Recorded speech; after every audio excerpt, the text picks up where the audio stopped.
Contractive Gel Scar Remover po yun. Ayan, nakakatanggal ba raw na insect bites? Hindi po.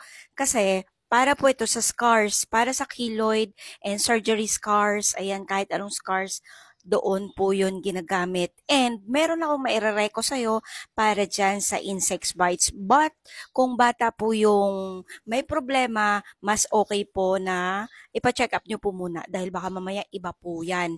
Pero, mairereko po ko po sa inyo na pang insect bites po talaga ito. Ayan o. Ayan siya, Papaw Balm.